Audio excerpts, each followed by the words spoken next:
அனைவருக்கும் வணக்கம். தென் திருவாங்கூர் இந்து கல்லூரி தமிழ் துறையில் தமிழர் வரலாற்று மீளுருவாக்கத்தில் தொல்லியல் தளங்கள் எனும் தலைப்பில் நடைபெறும் இப்பயிலரங்கில் கலந்து பங்கு கொள்வதில் மகிழ்ச்சி அடைகிறேன். பயிலரங்கில் கலந்து கொள்ள வாய்ப்பளித்த இக்கல்லூரியை சேர்ந்த அனைவருக்கும் எனது வாழ்த்துக்களும் நன்றிகளும். நான் அனந்தபுரம் கிருஷ்ணமூர்த்தி, மின்வாரியத்தில் பணியாற்றி பணி நிறைவு பெற்றவன், ஒரு வரலாற்று ஆய்வு ஆர்வலர். எனது தலைப்பு அகழ்வாய்வு பொருள்களின் காலக்கணிப்பில் சிக்கல்களும் தீர்வுகளும். இதற்கு வரலாறு, அகழ்வாய்வு செய்திகள், காலக்கணிப்பு ஆகியவை கருத்தில் கொள்ளப்பட்டுள்ளன. இந்தியர்களின் வரலாற்றை இந்தியர்களால் எழுதப்படவில்லை என்பது ஒன்று. இந்தியர்களின் வரலாறு அல்லது இந்தியாவின் வரலாறு, இந்தியாவின் மீது படையெடுத்தவர்களின் வரலாறு என்பதும் மற்றொன்று.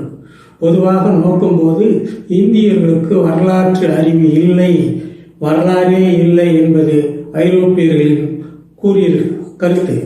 இது திட்டமிட்டு இந்தியர்களின் சிந்தனைகளை மறக்க வைப்பதும் அவர்களின் அறிவு போக்கை இல்லாமல் ஆக்குவதும் என்பதற்காக கூறப்பட்டதாகும்.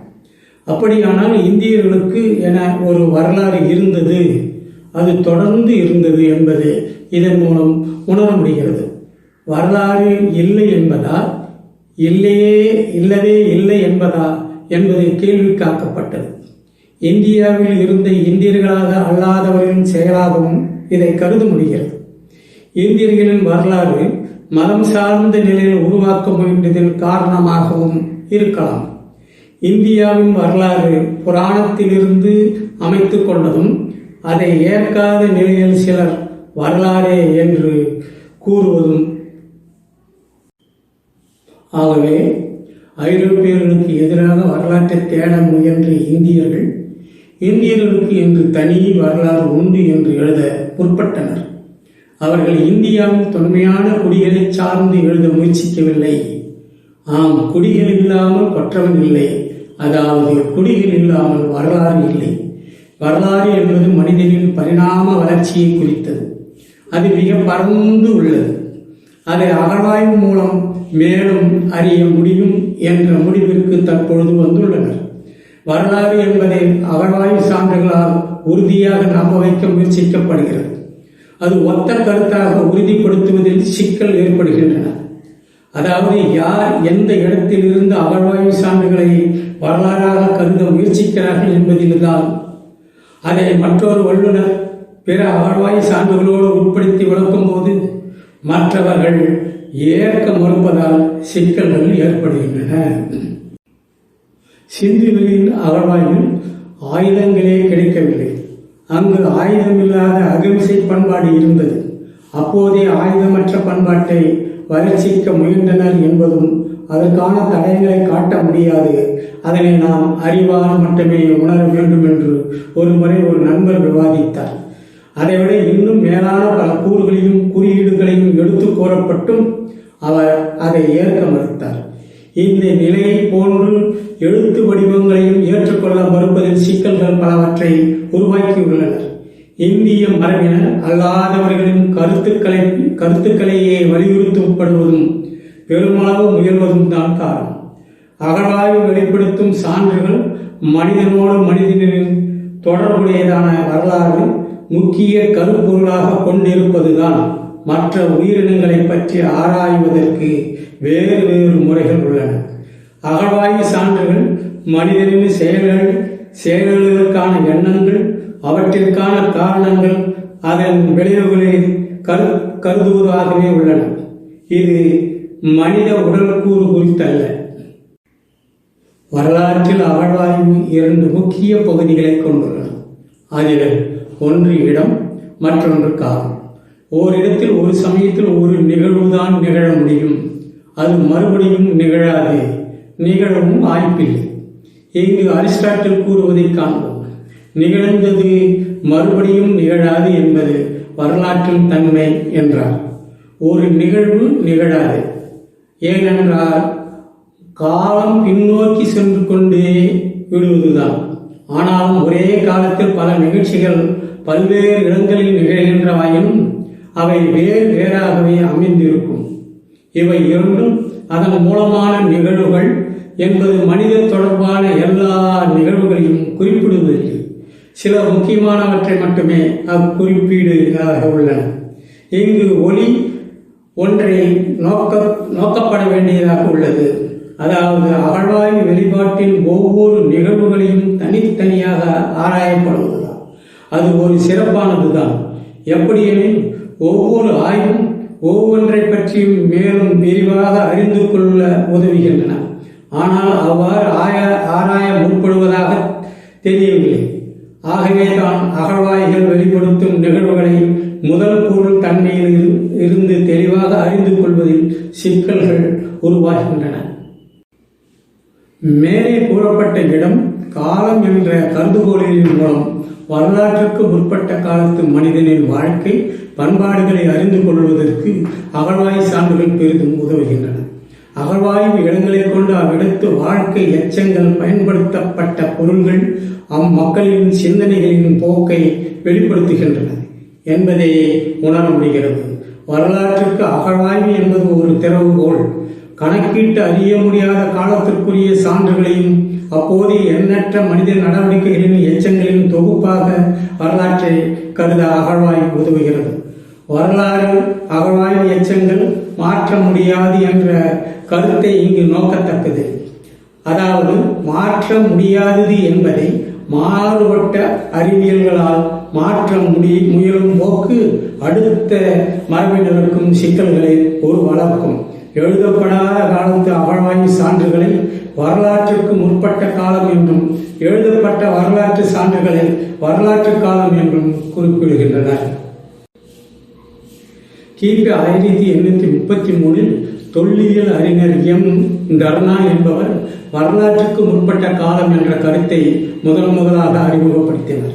ஆனால் கிபி 1951 தான் டேனியல் வில்சன் வரலாற்றுக்கு முற்பட்ட காலம் என்ற சொல்லை முதலாக பயன்படுத்தினார்.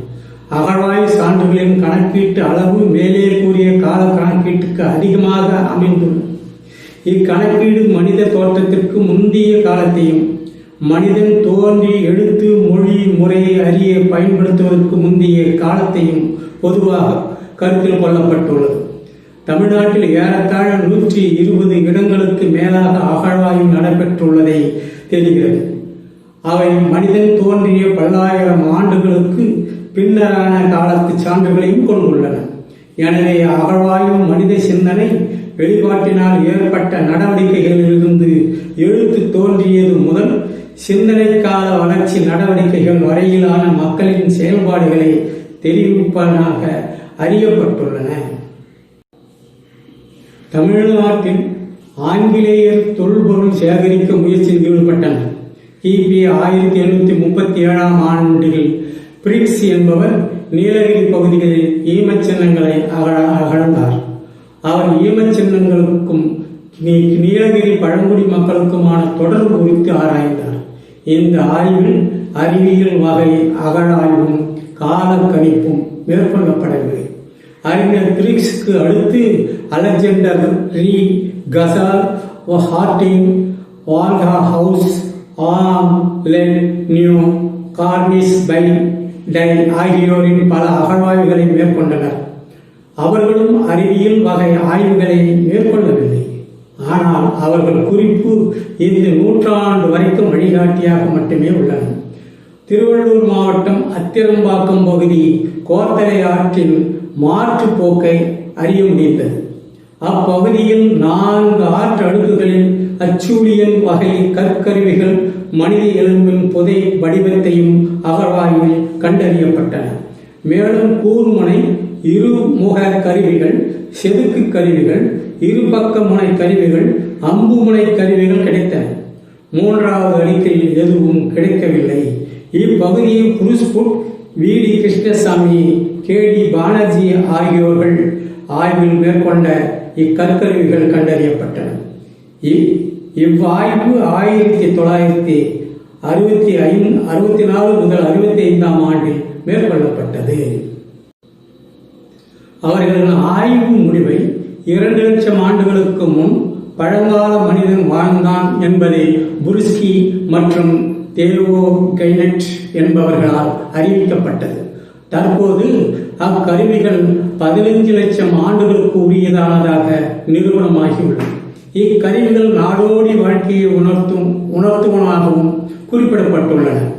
இச்செய்தி அல்லது ஆய்வு கணிப்பு தொடக்க சான்றுகளாகவே உள்ளன. இக்கால கணிப்பை முறையாக உறுதி செய்து வெளிப்பட்டதாக தெரியவில்லை. கேடி பானர்ஜி 1962-63 மற்றும் 1964-64 ஆண்டுகளில் திருவள்ளூர் மாவட்டம் குடிய மலைப்பகுதியில் அகழ்வாய்வை மேற்கொண்டார். அங்கு கற்கோடாரி, வெட்டுக்கருவிகள், இருமுனை பக்க கருவிகள், செதுக்கு கருவிகள், கோடரி, வெட்டு கற்கத்தி என்னும் கற்கருவிகள் கண்டெடுக்கப்பட்டன. இவைகள் அச்சூழியின் காலத்திற்கு அடுத்த பின்கால நிலையை குறிப்பதாக உள்ளன என கருத்தை மட்டும் வெளிப்படுத்தினார். அடுத்த கேடி பானர்ஜி 1962-63 ஆண்டில் திருவள்ளூர் மாவட்டம் நெய்வேலியில் அகழ்வாய்வு மேற்கொண்டார். அதில் நீண்ட கத்தி போன்ற கருவி, கைகோடரி, வெட்டுக்கருவிகள், கூர் முனை கருவிகள் கண்டெடுக்கப்பட்டன. இவை அச்சூழியின் காலத்திற்கு அடுத்த 3ஆம் காலத்திற்கான கருவிகளாக கருதப்பட்டன. மீண்டும் கேடி பானர்ஜி 1965-66 ஆண்டில் திருவள்ளூர் மாவட்டம் பூண்டியில் 7 அடுக்குகளில் அகழ்வாய்வு மேற்கொண்டார். இங்கும் அச்சூழியின் காலத்திற்கு அடுத்த காலத்தை, அதற்கு அடுத்த அச்சூழியின் காலத்திற்குரிய கற்கோரிகளை கண்டெடுக்கப்பட்டதாக அறிவித்தார். பூண்டி அகழ்வாய்வு கருவிகள் குறித்து பட்டியல் அல்லது விளக்கம் அவரால் அளிக்கப்படவில்லை. கேடி பானர்ஜி 1966-67 திருவள்ளூர் மாவட்டம் வடமதுரையில் 4 மண் அடுக்குகளில் அகழ்வாய்வுகளை மேற்கொண்டார். மண் அடுக்கு வகை மென் கற்பலகை வகை, களிமண் சரளை கலந்த மணல் வகை, சரளை கற்கள், கூழாங்கற்கள் கலந்த பழுப்பு நிற மண் வகை, சரளை களிமண் கலந்த மண் வகை என கூறப்பட்டது.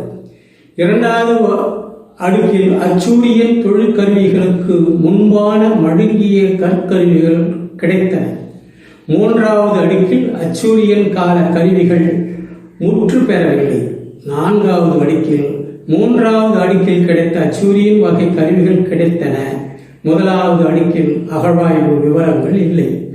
அத்திரம்பாக்கம் முதல் அடுக்கில் கிடைத்த கருவிகளோடு இணைத்து வடமதுரை கற்கருவிகள் கூறப்பட்டுள்ளன.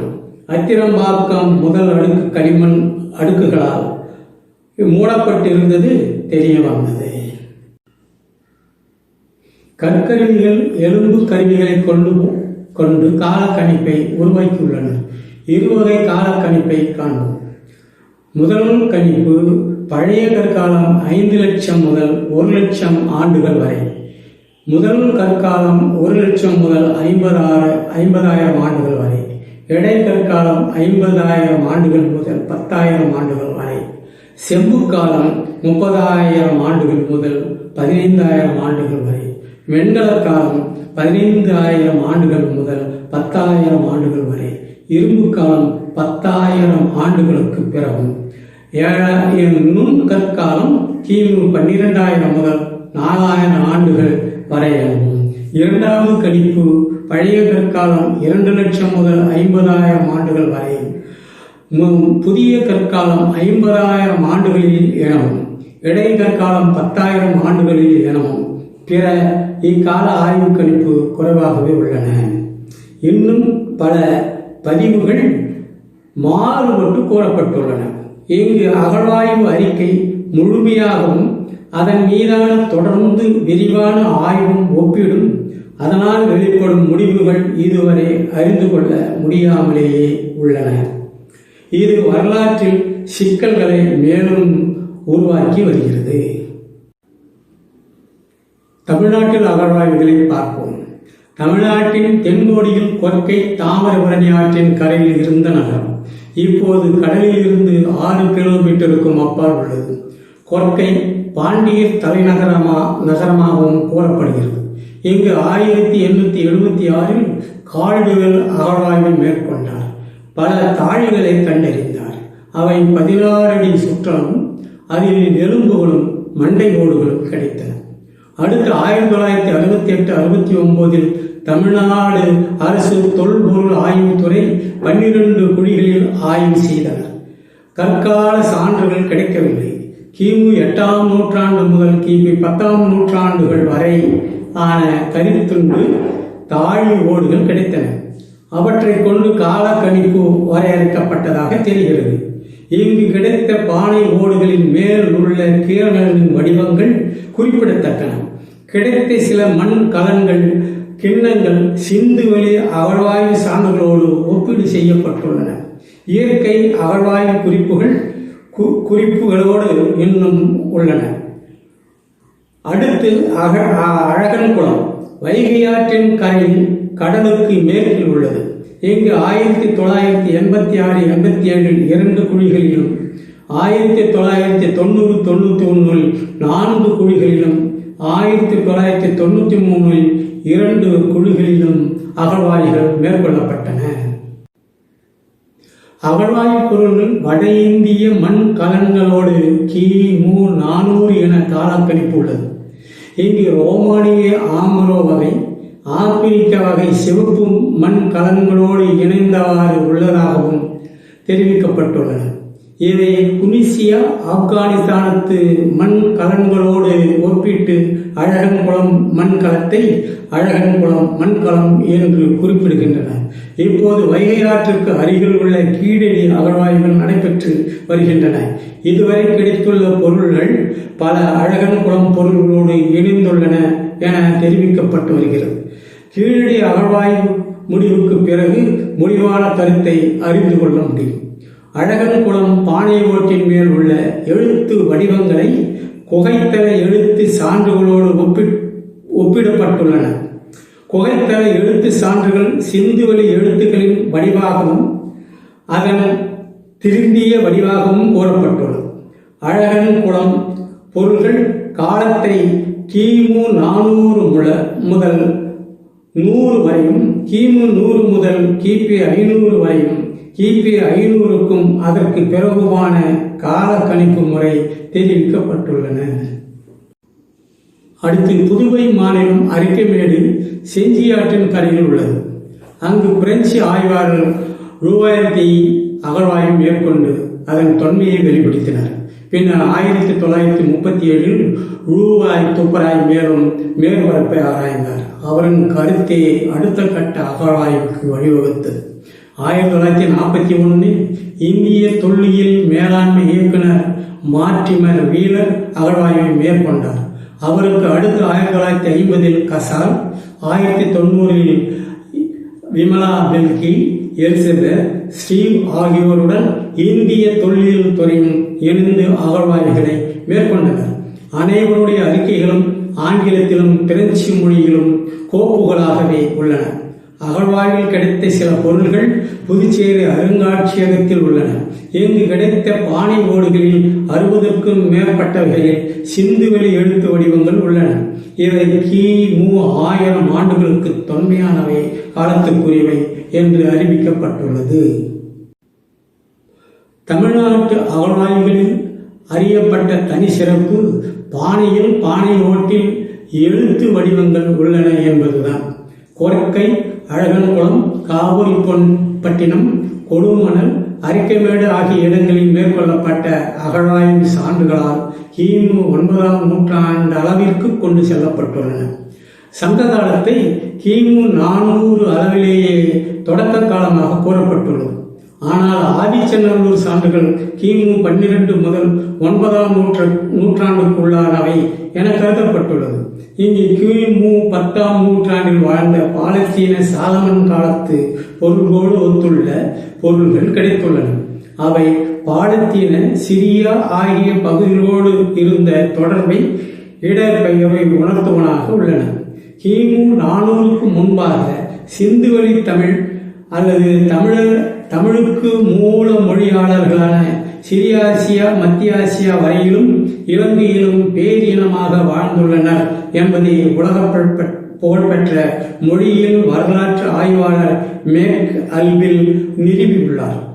அது வரலாற்றில் அப்படியே உள்ளது. சிந்துவெளி எழுத்து வடிவங்கள் தமிழ்நாட்டின் குகைப்பாறை ஓவியங்களில் பெருமளவு வரையப்பட்டுள்ளன. இவற்றின் காலத்தை கிமு 1500 இருந்தே 22,000 ஆண்டுகளுக்கு முந்தையதென நிறுவப்பட்டுள்ளன. பாறை ஓவியங்களை அகழ்வாய்வு எடுத்த சான்றுகளோடு காலக்கணிப்பு காலத்தோடு இன்னும் ஒப்பீடு செய்யவில்லை. பாறை ஓவிய பகுதிகளில் அகழ்வாய்வு எதுவும் மேற்கொள்ளப்படவில்லை. அதாவது பாறை ஓவிய சான்றுகள் அகழாய்வு காலக்கணிப்புக்கு மிக தொன்மையானது என உணரப்பட்டுள்ளது என்பதை இங்கு குறிப்பிடத்தக்கது. காலக்கணிப்பு முறைகள் தொன்மையான உயிரின வரலாற்றை மட்டுமே பெரிதும் அறிய உதவி உள்ளன. அவை கார்பன் 14 மூலம் மரம், நிலக்கரி, சங்கு முதலியனவும், இவை 5730 ஆண்டுகள் எனவும், தோரியம் 230 மூலம் அடிக்கடல் படவுகள் எனவும் 75,000 ஆண்டுகள் எனவும், யுரேனியம் 234 மூலம் பவழம் பொருள்கள் 2,50,000 ஆண்டுகளுக்கு முந்தையது எனவும், குளோரின் 36 ஆய்வு மூலம் கந்தற்பாறை எரிமலை ஆகியன 3,00,000 ஆண்டுகளுக்கு முன்பாகவும் தெரிவிக்கப்பட்டுள்ளன. இவை தவிர ஹீலியம் 4, பொட்டாசியம் 40, ஆர்கன் 40 ஆகிய வகை காலக்கணிப்பு முறைகள் உள்ளன. இவை குறித்து அமைதிக்கு உட்படுத்தியுள்ளன. ஆனால் மீளாய்வுகளில் அக்கருத்து சிக்கல்களை தோற்றுவித்துள்ளன. அது பொதுவாக்கப்படவில்லை.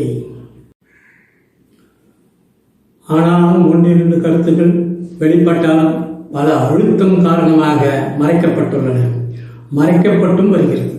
இங்குதான் முதல் ஆய்வு கருத்தையும் அதன் மீது தொடர்ந்து மேற்கொள்ளப்படும் போது பெறப்படும் மீளாய்வு கருத்துக்களையும் செம்மைப்படுத்தும் போதுதான் சிக்கல்களுக்கு ஒரு விடைவு கிடைக்கும். அப்போதுதான் மீண்டும் மீண்டும் வரலாற்று மீதான முக்கியத்துவத்தை அறிய வேண்டிய தேவை உருவாக்கப்படும். 19ஆம் நூற்றாண்டு அகழ்வாய்வு கருத்துக்களை சார்ந்த ஆதாரங்களை தேடுவதில் அதிக முக்கியத்துவம் கொடுக்கப்பட்டது. அகழ்வாய்வு இடம் எப்படி உண்மையில் நடைபெற்றிருக்கும் என்பதை தெளிவாக அறிவது வரலாற்று ஆய்வாளர்களின் முக்கிய வேலை என்பது உணரப்பட்டது. அரசு அல்லது நிறுவனங்கள் கூறும் கருத்தை மீளாய்வுக்கு உட்படுத்தப்படும் போது முந்தைய கருத்து சிக்கல்கள் தீர வாய்ப்பு ஏற்படும். அவ்வகையில் மீளாய்வுகள் தொடங்கப்பட்டு வளர்ந்துள்ளன. அவ்வகை மீளாய்வு கருத்துக்களை முறைப்படுத்தும் முயற்சிகளின் வகைகளால் சிக்கல்கள் தீர வாய்ப்புகள் கிடைக்கும். முறைப்படுத்தும் முயற்சிகளை மேற்கொள்வது இன்றைய கட்டாய தேவை. ஆங்கில வரலாற்று ஆய்வாளர்கள் ஆய்வு ஆதாரங்களை மீளாய்வுக்கு உட்படுத்தி பதிவை வெளியிட்டு வருகிறார்கள். இந்தியாவில், குறிப்பாக தமிழ்நாட்டில் அப்படி இல்லை. சிலருக்கு தெரிந்த செய்திகள், கருத்துக்கள் மட்டுமே தேர்ந்தெடுக்கப்பட்டு விடுவதால் வரலாற்று போக்கு மாறிவிடுகின்றன. இப்படித்தான் தொல்கால, அதாவது அகழ்வாய் சான்றுகள் கால வரலாறு தொடர்ச்சியாக மத்திய கால வரலாறு வரை தெளிவாக கொள்ள முடியாமல் உள்ளன. வரலாற்று மீட்டுருவாக்கத்தில் இடைவெளி நீண்டே உள்ளன. ஆனால் இடைவெளி பெரிய சிக்கல்களாக இல்லை என்றே தோன்றுகிறது. அகழ்வாய்வு கருத்துக்கள் மீதான எண்ணங்கள் தொல்காலத்தை தொடர்ந்து வரலாற்று நிகழ்வுகளில் மத்திய கால மக்கள் சமூகம் மதப்பற்றுடையவர்களாக குறிப்பிடப்பட்டுள்ளதும் அதனை சார்ந்து கால கணிப்பை அமைத்துக் கொள்வதும் கொண்டிருப்பதும் தான் சிக்கல்களை தோற்றுவிக்க காரணமாக உள்ளன. இப்போது முடிவுக்கு வருவோம். அகழ்வாய்வு பொருள்கள், இடம் ஆகியனவற்றின் மீது தெளிவான காலக்கணிப்பு வெளிப்பட வேண்டும். வரலாறு அகழ்வாய்வு குறித்து அறிந்து கொள்ளும் உரிமை மக்களுக்கும் உண்டு என்பதை கருத்தில் கொள்ள வேண்டும்.